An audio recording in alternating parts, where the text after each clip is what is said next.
Party ఫిరాయింపు కేసులో మరో కీలక పరిణామం చోటు చేసుకుంది. ఇవాళ సుప్రీంకోర్టులో కేసు విచారణ జరిగింది.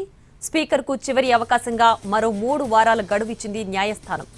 గడువులోగా పూర్తి చేయకపోతే స్పీకర్పై కోర్టు ధిక్కార చర్యలు తప్పవంటూ హెచ్చరించింది. ఇప్పటికే 3 సార్లు సమయం ఇచ్చారని బీఆర్ఎస్ తరపు న్యాయవాది కోర్టుకు తెలిపారు. బీఆర్ఎస్లో గెలిచి ఎమ్మెల్యే అయిన వ్యక్తి 6 నెలల్లో మళ్లీ కాంగ్రెస్ నుంచి ఎంపీగా పోటీ చేశారని గుర్తు చేశారు. ఓడిపోయాక ఇప్పుడు మళ్లీ బీఆర్ఎస్ అంటున్నారని న్యాయవాది మోహిత్ రావు వాదించారు.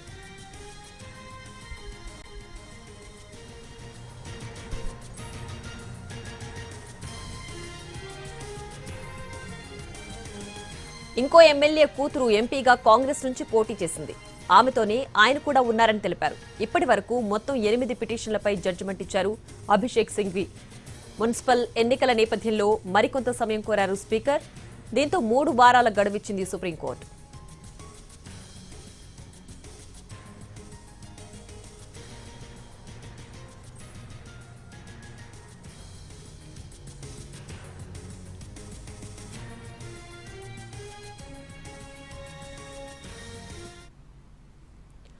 ఇక పార్టీ ఫిరాయింపుల అంశంలో స్పీకర్కు చివరి అవకాశంగా మరో 3 వారాల గడువు ఇచ్చింది న్యాయస్థానం. దీనికి సంబంధించి పూర్తి డీటెయిల్స్ మా ప్రతినిధి రాజు ఢిల్లీ నుంచి అందించడానికి సిద్ధంగా ఉన్నారు.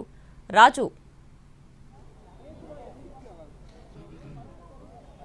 ఎస్ ప్రియా, తెలంగాణలో పార్టీ మారినటువంటి 10 మంది ఎమ్మెల్యేలకు సంబంధించినటువంటి కేసు ఏదైతుందో దాని విచారణ సుప్రీంకోర్టులో జరిగింది. సుప్రీంకోర్టులో ఉన్నటువంటి జస్టిస్ సంజయ్ కరోల్ ధర్మాసనం ఈ కేసును విచారించింది. అయితే ఇప్పటికే స్పీకర్ ఏదైతే పార్టీ మారినట్లుగా వచ్చినటువంటి అనర్హత పిటిషన్లు ఏవైతే ఉన్నాయో మొత్తం 10లో 8 పిటిషన్ల పైన ఇప్పటికే నిర్ణయం తీసుకున్నారు.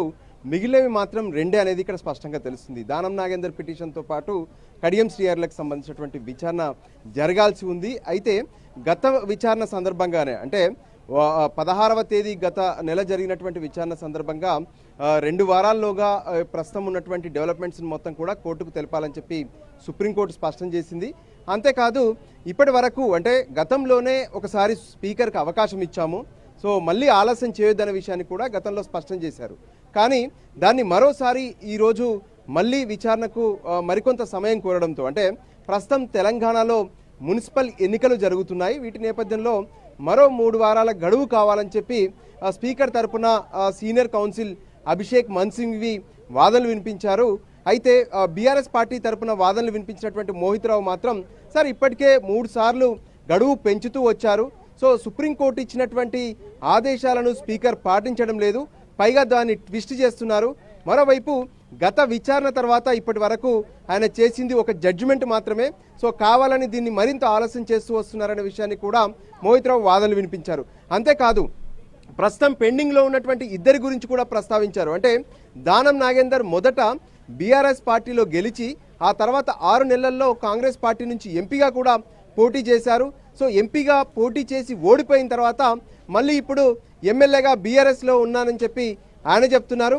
మరోవైపు కడియం శ్రీహరి కూతురు కడియం కావ్య ఎంపీగా కాంగ్రెస్ పార్టీ నుంచి గెలిచినప్పటి నుంచి కూడా కడియం శ్రీహరి ఆమెతోనే ఉన్నారు, పైగా ఆమె గెలుపు కోసం ఆయనే ప్రయత్నం చేశారనే విషయాన్ని కూడా కోర్టు దృష్టికి తీసుకొచ్చారు.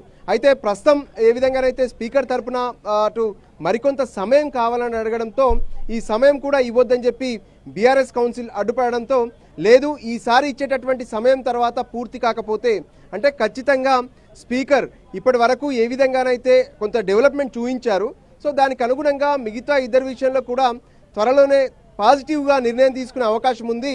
సో అంటే సుప్రీంకోర్టు ఇచ్చినటువంటి ఆదేశాలను ఆయన పాటిస్తారని చెప్పి సుప్రీంకోర్టు అభిప్రాయపడింది. దానికి అనుగుణంగానే 3 వారాల గడువిచ్చింది. ఒకవేళ 3 వారాల్లోగా నిర్ణయం తీసుకోకపోతే మాత్రం స్పీకర్ పైన కోర్టు ధిక్కారానికి సంబంధించినటువంటి చర్యలు తీసుకుంటామని చెప్పి కూడా సుప్రీంకోర్టు స్పష్టం చేసింది. మొత్తానికి ఈ ఎమ్మెల్యేల ఫిరాయింపుల కేసుకు సంబంధించి కేసు మరో 3 వారాలకు వాయిదా పడింది. Priya. Right Raju, thanks for the updates.